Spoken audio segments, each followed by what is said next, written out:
Vamos para a palavra então.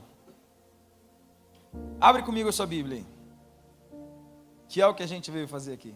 Gênesis 41, 50, Gênesis 41, 50 ao 52.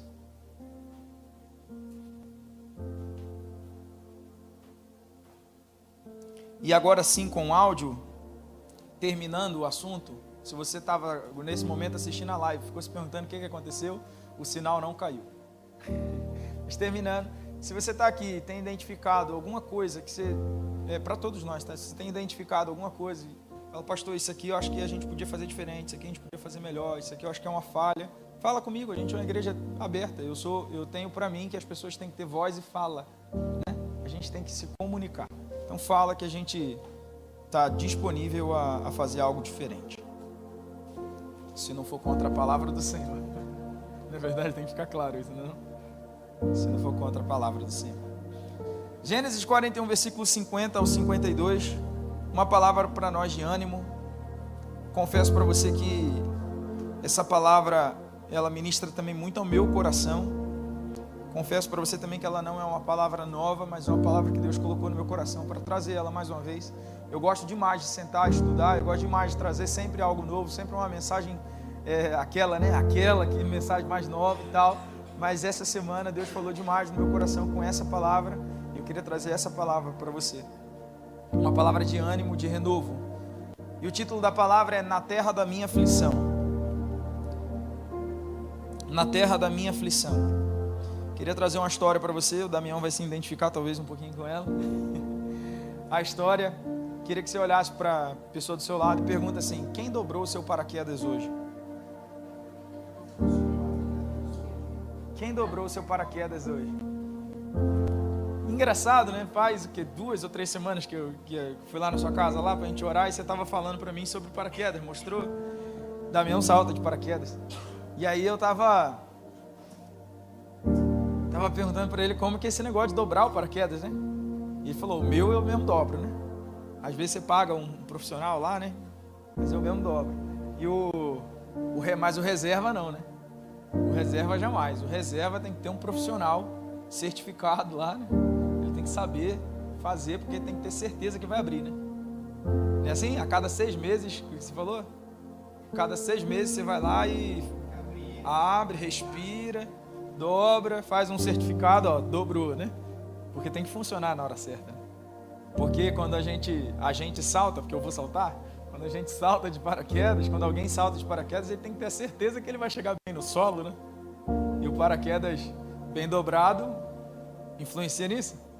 Influencia, né? Demais. E a história é a seguinte, quem dobrou o seu paraquedas hoje? Charles Pumbley, um piloto de um bombardeiro na guerra do Vietnã. Depois de muitas missões de combate, né, seu avião foi derrubado por um míssil. E essa história diz que é uma história real, tá? Pumbley saltou de paraquedas. Quando foi acertado por esse míssil, ele conseguiu sair em emergência, né? E ele saltou de paraquedas, foi capturado, passou 6 anos numa prisão no Vietnã. E ao retornar para os Estados Unidos, ele passou a palestrar e a contar a história da sobrevivência dele, daquele período que ele ficou preso. E um dia, ele no restaurante, já conhecido pela história, um dia no restaurante um homem chegou para ele e falou, cumprimentou, saudou ele e falou assim, oi, você é o Charles Pumbley? Você que era piloto no Vietnã, foi derrubado, né? Aí ele disse, sim, sou eu, claro. E o Charles Pumbley falou assim, mas como é que você sabe? E o homem falou assim para ele, rapaz, eu era quem dobrava o paraquedas. Eu que dobrava o seu paraquedas. Parece que funcionou bem, né? E aí Pumbley quase se afogou de surpresa e com muita gratidão ele respondeu, né? Claro que funcionou. Caso contrário, eu não estaria aqui hoje. E ao ficar sozinho naquela noite, Pumbley não conseguia dormir, lembrando-se de quantas vezes havia passado por aquele homem, aquele mesmo homem no porta-aviões, e nunca lhe disse nem um bom dia. Era um piloto arrogante e aquele sujeito um simples marinheiro. Pensou também nas horas que o marinheiro passou humildemente no barco, enrolando os fios do seu paraquedas. tendo em suas mãos a vida de alguém que nunca nem conheceu. E agora, toda vez que Plumb inicia suas palestras, ele pergunta para a plateia: quem foi que enrolou o seu paraquedas hoje? Quem foi que dobrou o seu paraquedas hoje? Todo mundo tem alguém que dobra o paraquedas para nós.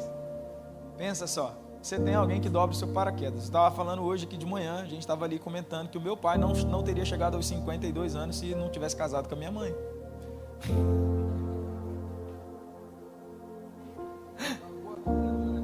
Ela dobra mesmo os paraquedas. Quem dobrou? Pensa só. Quem tem dobrado os seus paraquedas? O seu paraquedas, quem tem dobrado? E aí você pode pensar assim, de que maneira? Tantas. A gente compra um pão e a gente come aquele pão. Alguém dobrou o paraquedas para a gente comer aquele pão gostoso, né? Esse dia eu fui ali na Casa do Pão, o melhor pão da região aqui, na minha opinião, é o pão da Casa do Pão. Da Casa do Pão não, perdão, do Boca Brasil, do mercado. Eu vou no mercado, compro pão, mas não vou na padaria comprar o pão. O pão lá é bom. E aí eu tava lá, e aí a menina colocou uns pedacinhos de broa para experimentar. Quentinho, cara, eu comi, maravilhoso. Quando eu comi aquele negócio, falei, cara, que negócio gostoso, você que fez? E eu vou lá, a gente vai lá constantemente. Eu conheço basicamente todo mundo do mercado. Eu falei, foi você que fez? Ela, não foi eu, foi o... Aí falou o nome do rapaz, não lembro, sei lá, o Cleverson. Eu falei, quem? Cleverson. Aí o rapaz que estava do lado chamou o Cleverson. O Cleverson vinha, aí eu cumprimentei ele. O rapaz faz o pão ali todo dia, eu acho que é o pão mais gostoso da cidade, mas eu não sabia nem quem era. Sempre tem alguém dobrando o nosso paraquedas, fazendo algo de grande importância para nós. Seja nos mínimos detalhes, ou seja nas grandes coisas. Todo dia tem alguém dobrando paraquedas. Todo dia tem alguém fazendo uma comida, né, Júnior? Pra gente chegar aí, jantar. Não é bom? Não é assim? Todo dia alguém tá arrumando a cama lá, né? Lá na sua casa é assim, Ingrid? Arruma a cama, deixa cheiroso, né? Pro Damião chegar. E o negócio tá bom. Não é verdade? Lá em casa tem, ainda bem, minha mãe chegou para ajudar a Sirlene a dobrar o paraquedas lá em casa, que a casa é grande demais. Então, sempre tem alguém dobrando paraquedas. A minha pergunta é, você já agradeceu as pessoas que dobram o seu paraquedas? Já agradeceu? Então, jamais deixe de agradecer as pessoas que dobram o seu paraquedas. Mas, vou para a palavra. Na terra da minha aflição, Gênesis 41, versículos 50 ao 52, a palavra do Senhor diz assim: antes de chegar a fome, nasceram 2 filhos a José, os quais lhe deu Azenate, filho de Potífera, sacerdote de On. Ao primeiro José chamou Manassés, pois disse: Deus me fez esquecer todo o meu trabalho e toda a casa do meu pai. Ao segundo, deu o nome de Efraim, pois Deus disse: Deus me fez próspero na terra da minha aflição. Feche teus olhos, curva a cabeça. Pai, obrigado por essa manhã. Te dou graças pela tua presença nesse lugar. E eu te peço, ministra aos nossos corações o frescor da tua palavra. Traz algo novo, Jesus. Aquilo que está no teu coração para o nosso coração. Direção. Senhor, conteúdo. E planta essa semente aqui no coração, para que venha germinar e gerar bons frutos, em nome de Jesus, amém. É bom demais a gente fazer aquilo que a gente gosta, não é verdade? É bom demais a gente fazer aquilo que a gente gosta com quem a gente gosta, não é verdade? É bom demais a gente fazer aquilo que a gente gosta com quem a gente gosta, no lugar onde a gente gosta, não é verdade? Bom demais? Se alguém te chama para ir num lugar que você não gosta, tu fala assim, Deus me livre, não vou nada. A alma grita, né? Passeio de índio, lá no Rio de Janeiro a gente chama de passeio de índio. Passeio esquisito. Passeio de índio também conhece? É do Rio, né? Passeio de índio, passeio ruim, passeio esquisito. Não vou nada, a alma chora. Se a companhia for ruim, pior ainda. Se a companhia for ruim, aí que dá vontade mesmo de não ir. Ele fala, já vou no lugar que eu não quero ir. Com essa pessoa, Deus me livre. Cara chato, fala pra caramba o tempo todo, né? Assim que a gente fala. E se te falarem que você vai para um lugar passar um perrengue, você vai para um lugar sofrer, você vai? Propaganda da América. Paz, no Brasil a gente nunca escutou a propaganda da América assim, ó. Você vai ralar, você vai sofrer, você vai chorar, ninguém vai ver. Vai dar vontade de ir embora, você não vai. Quando você decidir ir embora, você vai se arrepender de ir. Não é assim? A vida é assim, a gente vai lá e fala assim, eu vou embora dessa terra, eu vou embora daqui, tô sofrendo demais. Aí, decidiu, vou embora. Aí tu começa, caraca, mas eu vou embora, eu vou fazer o que no Brasil? Né? Vou recomeçar? Meu Deus, aquilo que eu tinha eu já nem tenho mais. E aí você desiste antes de ir. Já pensou se tivessem contado isso lá, antes de você vir? Você fala, quê? Você está doido? Não vou nada. Eu não vou de jeito nenhum. Fazer o que a gente não gosta é ruim, né? Mas eu aprendi que the life is not a strawberry. A vida não é um morango. A vida não é um morango. Na verdade, diz que a vida é um abacaxi, né? Dá trabalho para descascar. É bom, é gostoso demais, mas dá trabalho para descascar. Se bobear, você ainda corta a mão de vez em quando, né? A vida, ela dá trabalho. Já também disse, já que eu estou fazendo analogias, que a vida é como o monitor cardíaco no hospital. Ele está em cima e está embaixo, está em cima e está embaixo. O dia que ele fica numa linha reta, constante, acabou. A vida, ela tem um preço, né? Ela cobra. Não vou fazer o The Life Snakes. A vida cobra, não vou. Vou parar por aqui. A verdade é que tudo que a gente faz, que a gente gosta, é bom demais, porque a nossa verdade é sempre perfeita. A nossa vontade é sempre perfeita. Porque a nossa verdade, ela é nossa. E a nossa vontade, ela é nossa. Ontem eu estava brigando com o Hector lá em casa, porque eu estava falando assim, você acha que tudo tem que ser feito só do jeito que você quer? É só da forma que você quer? Não é assim, é verdade? Já pensou se você acordasse de manhã e agora você acordasse de manhã e tudo que vai acontecer é somente a sua vontade? Imagina, Damião, que maravilha. Você acorda de manhã e você fala assim, não trabalharei. E não vai. Mas o pagamento vem. Aí vem, Ingrid vem, acorda e fala assim, meu amor da minha vida, magnânimo. Que desejas hoje para o café da manhã? Que maravilha, não? E vai assim o dia todinho. Rapaz, você vai chegar lá no fim do dia e vai falar assim, meu Deus, eu fui para o céu e não sabia. Fui para o céu. Porque essa perfeição, porque ela é a nossa vontade, o nosso desejo. Obrigado. Mas a nossa vontade, ela só é perfeita aos nossos olhos. Provérbios 14, versículo 12, diz que há caminho que ao ser humano parece direito, mas no fim dele é morte. Por isso que a gente tem que buscar a verdade que está escrita lá em Jeremias 29, 11. Eu é que sei o pensamento que tem a respeito de vós, pensamentos não de mal, mas de paz. Sim ou não? Quem tem o pensamento perfeito? Deus. A nossa vontade é enganosa, mas a vontade perfeita de Deus, ela é boa para nós, excelente para nós. E aqui é o X da questão. Será que eu vou gostar do lugar aonde Deus me leva? Será que eu vou gostar da vontade de Deus na minha vida? Será que eu vou gostar daquilo que Deus tem preparado para mim? E aí fica agora uma incógnita para você pensar, será que o que Deus tem para você é exatamente aquilo que você pensa e quer para você mesmo?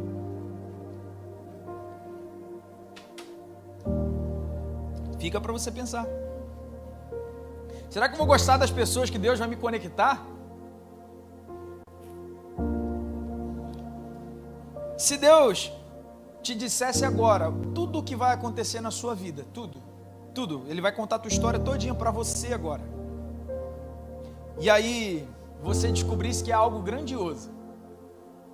Todos os planos dele, e lá no final É algo grandioso, é grandioso. Você vai viver grandes coisas, Ele vai contar tudo para você agora. Como é que você fica? Como você ficaria? Eu ficaria animado, esperançoso, né? Nossa, mas ia ficar radiante. Imagina, ô Bruna, Deus chega para você agora e fala: Bruna, minha filha, te levantarei sobre essa terra e serás como rainha sobre todos, bens, né? E vai te dar todo o teu propósito, mas fala tudo aquilo que você vai conquistar. O que você faz? Meu Deus do céu. Faz igual José. Deus dá o sonho para José, Deus mostra a José, José fica tão animado que ele vai contar para os irmãos, vai contar para todo mundo, e aí você sabe a história de José, né? E aí fica um parêntese, não está na pregação, mas cuidado para quem você está contando teus sonhos, tá? Porque tem gente que está com vontade só de matar eles. José vai lá, ouve de Deus, fica animado, conta para os irmãos vão lá, coloca num poço, vende como escravo. Agora você imagina se Deus tivesse mostrado para José no sonho o que os irmãos dele fariam com ele, aquilo que ele iria sofrer, que ele seria lançado num poço, vendido como escravo, ficaria preso, aí ia se tornar um mordomo lá de Potifar, e aí dali seria falsamente acusado de abuso sexual, lançado de novo na prisão, para lá no final ele se tornar governante, um governador. Eu acho que se Deus tivesse contado isso tudo para ele, eu acho que ele ia falar assim: Deus, está tão bom aqui com meu pai, eu sou o filho preferido, para que isso tudo? Deixa eu aqui, eu assumo aqui a fazenda, não sei se tinha fazenda, eu assumo aqui o gado, deixa eu aqui quietinho. A verdade é que Deus tem tanta coisa para fazer na nossa vida, mas para nós chegarmos lá, existe um processo que a gente tem que viver, que a gente tem que passar. Deus, Ele te entrega coisas grandiosas, mas você precisa de preparo para chegar lá. E talvez seja a explicação de que porque algumas promessas ainda não aconteceram, porque talvez ainda falta certa preparação para você viver ela. Amém ou não? Glória a Deus. A bênção, ela não está ligada no lugar em que você está, mas ela está ligada em quem está com você nesse lugar. Porque se Deus está conosco, aonde estivermos, há prosperidade, há bênção, a glória de Deus. Agora, eu posso estar em palácios, se Deus não estiver lá, a bênção dele não está também. E às vezes a gente liga o lugar à bênção. Não, eu só vou prosperar aqui, eu só vou dar certo aqui. E aí a gente não está vivendo esse lugar e a gente não entende por que não está dando certo. Porque a gente colocou a esperança e a expectativa em lugares, quando a gente deveria ter colocado em Deus. Então, eu prefiro estar fora dos palácios, mas com Deus, do que nos palácios sem Deus. Amém? John Hus vai dizer assim: eu prefiro te ofender com uma verdade do que afagar o seu ego com uma mentira. Então eu preciso te dizer, não é sobre o lugar, é sobre Deus. Se Ele está conosco. Propósito não é sinônimo de facilidade, nunca foi. Nunca foi. Deus deu um propósito para José, ele seria governador, iria fazer grandes coisas, sim. Mas em que momento que a vida de José foi fácil? Quem conhece a história de José? Todos nós conhecemos José. Tem gente que acredita que porque descobriu o propósito de Deus, agora vai viver facilidade, agora sim, agora é o meu momento, agora vai, tudo leve. Nossa, chegou meu dia. Não. Estar debaixo do propósito de Deus significa que Ele está conosco. E por onde nós tivermos que passar, Ele passará conosco. O povo sai do Egito para a terra prometida. E eles não vão direto do Egito para a terra prometida. A palavra vai dizer que por 40 anos eles vagam no deserto, até chegar na terra prometida. Porque a mentalidade de escravidão que eles carregavam precisava ser retirada para eles entrarem na terra prometida com mentalidade de príncipes e reis. Porque se eles entrassem na terra prometida com a mentalidade escrava, provavelmente em algum momento eles se venderiam para alguém. Porque escravo está acostumado a servir. E aí Deus queria que eles tivessem mentalidade de filhos, para que eles viessem a reinar. Amém ou não? Me entendendo? Gênesis 39, versículo 3, diz que o Senhor abençoava José em tudo que ele fazia. Tudo que José fazia, Deus abençoava. Ele era escravo, ele foi escravo, mas Deus abençoou enquanto ele era escravo. Se tornou mordomo, Deus abençoou quando ele virou mordomo. Foi prisioneiro, Deus abençoou quando ele era prisioneiro. Por onde José passava, Deus o abençoava. Se era escravo, era o melhor dos escravos. Se era mordomo, era o melhor mordomo. Se era prisioneiro, era o melhor dos prisioneiros. Ele era imigrante, Deus o abençoava. Deus o abençoava. Em meio ao caos, é possível sim ter vida. Porque essa vida não está ligada ao lugar em que estamos, mas essa vida está ligada a quem nos enviou. Então é possível sim ter vida, porque a vida flui de Deus. Olha para o teu irmão e fala assim: Deus vai te abençoar na terra da tua aflição. E eu amo esse lugar. Eu não estou falando, o pastor agora está pregando, está falando que os Estados Unidos é terra de aflição. Não é. É uma terra de graça, é uma terra de prosperidade, uma terra de sonhos realizados. Mas sim, é uma terra desafiadora para nós, porque nós não nascemos por aqui. E eu vou lembrar de Jacó na terra de Labão. Jacó na terra de Labão, enganado pelo sogro, estava lá servindo, trabalhando, ralando, e mesmo assim, Deus o abençoava. Chegou num tempo que a riqueza de Jacó era tão grande, que Labão se incomodava, e ele trabalhava para Labão. Vou lembrar de Davi, fugindo de Saul, se escondendo em Ziclag, mas Deus abençoava Davi, lá na terra dos filisteus. Terra da angústia, sim, mas é a terra do propósito. Você consegue falar isso assim? Fala assim, ó, terra da angústia, sim, mas é a terra do meu propósito. Se Deus perguntasse para José e contasse a história todinha que ele ia viver, eu acho que ele não teria aceito. Acho que não. Mas Deus tinha propósito para ele. E José, ele entende exatamente isso que eu estou falando para você. Porque Deus não fala para ele tudo que ele passaria, mas depois do que ele viveu e entendeu o propósito de Deus na vida dele, aquilo que Deus tinha preparado para ele, quando ele reencontra os irmãos, lá em Gênesis 45, ele olha para os irmãos e fala assim: gente, fica tranquilo, a culpa não é de vocês. Vocês sim me venderam, vocês fizeram o que vocês fizeram, mas fiquem em paz. Precisava acontecer assim para eu viver o propósito de Deus, e agora eu estou abençoando vocês. Se não fosse assim, eu não estaria aqui. É a terra da angústia, muitas vezes sim. Terra da aflição, muitas vezes sim. Mas é o lugar onde Deus vai te levantar por propósito. Lá na frente vai fazer sentido. Só confia, caminha e avança. E eu queria deixar algumas chaves poderosas para você prosperar na terra da angústia. E seja ela, eu não estou falando de lugar, pode ser uma posição, pode ser um momento, pode ser tudo. Então eu vou te dar algumas chaves para você prosperar na terra da angústia. 1 Coríntios 16, versículo 13 ao 14. Fiquem alertas, permaneçam firmes, mostrem coragem, sejam fortes, façam todas as coisas com amor.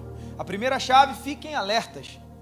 Não dorme não dorme no ponto, né? A expressão não dorme no ponto, ela quer dizer exatamente isso.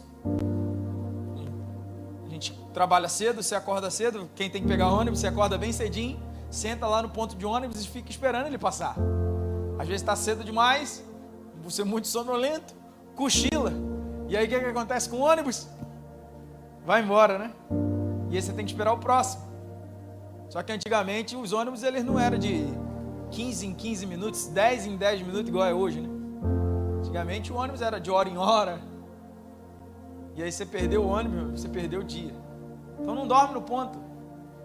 Não dorme no ponto. O diabo ele tem um papel que ele desempenha 24 horas por dia, 7 dias por semana, e ele não para de fazer.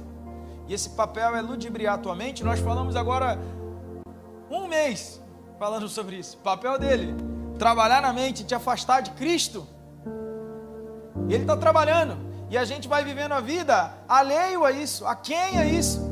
A gente vai vivendo a vida como se isso não existisse. A gente vai vivendo uma vida de forma tão normal, sem perceber que a gente está cada vez se afastando de Jesus. 1 Pedro 5, versículo 8 diz assim: sejam sóbrios, vigilantes. O inimigo de vocês, o diabo, anda em derredor, como o leão que ruge, procurando alguém para devorar. Vigia. Não dorme no ponto. Você pode falar para a pessoa do teu lado aí, não dorme no ponto? Se você não estiver atento, ele nhau, te abocanha. Gênesis 39, versículo 7 vai falar sobre a mulher de Potifar. A mulher de Potifar vira para José e fala assim: José, menino, ô meninão, deita-se comigo. É o Satanás, o golpe, né? O golpe está aí, cai quem quer. E aí José estava atento. José não estava dormindo no ponto. José estava alerta. José olha para ela e fala assim: que? Eu vou sair fora. Ela está chamando e ele entende que é golpe. Se José está desligado, José está vivendo a vida no automático, José está vivendo a vida sem entender os propósitos de Deus na vida dele, José tinha caído no golpe. Porque é isso que acontece quando a gente está desligado. A segunda chave: permaneça firme no Senhor. Versículo 9, versículo 39, capítulo 39, versículo 9 diz assim: não há ninguém nessa casa que esteja acima de mim. Ele não me vedou nada, a não ser a senhora, porque é a mulher dele. Como, pois, cometeria eu tamanha maldade e pecaria contra, diga comigo, Deus? José, ele estava falando assim, o seu marido, eu gosto dele, ele me deu tudo, falou que eu podia ter tudo, mas como que eu pecaria contra Deus? José não estava fazendo porque ele gostava de Potifar. José ele não deixou de pecar porque Potifar era um cara legal e abençoou a vida dele, não era isso. Porque José era um homem, José tinha sangue na veia. Homem, quando eu digo gênero, tem desejo, homem, o geral, tem desejo, tem carne. José não estava falando assim: não, Potifar é meu amigão, você está doido? Não vou fazer isso não. José não estava falando isso. José estava assim, como eu pecaria contra Deus? Então José é firme. José é firme em quem ele é. José é firme com Deus. José é firme no compromisso que ele tem com Deus. Então quer prosperar na terra da angústia, quer prosperar na terra da tribulação, quer prosperar em momentos que você não entende o que está acontecendo, mantenha firmeza em Deus. Não balança, não arreda o pé da palavra, continua firme. Amém? No versículo 12 do mesmo capítulo, diz que ela agarrou ele e ele fugiu. Ela agarrou tão forte que a roupa ficou na mão dela e ele foi fugir pelado. Nudez, né? A nudez, ela hoje com o pecado, a nudez ela é como se fosse algo indigno. Sai correndo pelado na rua para você ver como é que você vai ser criticado, como é que você vai ser preso também. Mas José estava mais preocupado com o relacionamento dele com Deus, com a pureza dele com Deus, do que com aquilo que pensariam dele correndo pelado por aí. Então José ele deixa esse ato dele sair correndo e a roupa ficar na mão da mulher de Potifar.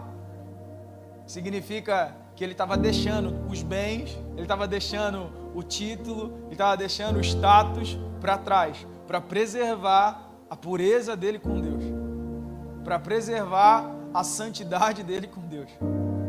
Então é melhor que a gente fira a nossa honra, falha humana, a nossa honra humana, do que ferir a honra de Deus.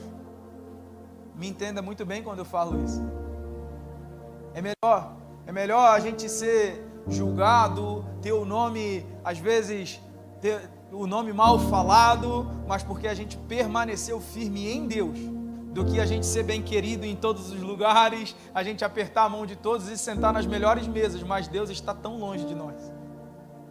É isso que José faz. José sai correndo, ele perde o status, estava bom para ele, perde o status dele, cuidava da casa de Potifar, ele perde o status dele por isso, mas valeu a pena, porque ele manteve o propósito. Isso mostra a firmeza. José deixa os benefícios da casa de Potifar para trás, em troca da fidelidade dele com Deus. Terceira chave, mostra coragem. Mostrem coragem. Mais à frente, Faraó tem um sonho. José é conhecidamente um interpretador de sonhos. E aí, Faraó, ele tem um sonho que não compreende, ele busca alguém para interpretar os sonhos, alguém vai lá e indica José. José está preso, ele manda trazer José, dão um banho em José, preparam José, colocam José diante de Faraó. E aí, lá em Gênesis 40, versículo 16, quando Faraó conta o sonho dele para José, José olha para Faraó e fala assim: isso não está em mim, Deus dará resposta de paz para Faraó. Porque Faraó fala assim: você revela sonho, né? Então revela o meu sonho. Aí ele fala assim: eu não, isso não está em mim, isso é Deus que faz. Se Ele quiser, Ele vai dar resposta de paz para você. Ali ele teve coragem, porque Faraó era um rei, Faraó tinha o poder. E meu amigo, você dá uma resposta atravessada para Faraó, você estava fazendo uma sentença de morte. Como é que José fala diante de Faraó, que tinha tantos deuses? O próprio Faraó se considerava um deus. E como é que fala diante de Faraó e fala assim: não, isso não está em mim, isso vem de Deus, o verdadeiro.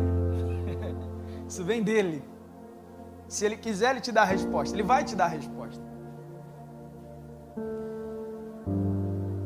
Você sabe o seu potencial, sabe as suas qualidades, sabe aquilo que Deus tem para você, sabe aonde Deus te usa. Mantenha coragem, mostra coragem, seja usado, mas dá glória ao Senhor. Se Deus te chamou, faz, né? Se é fazer uns vídeos assim tão bonito, carinho, faz. A gente dá risada, né?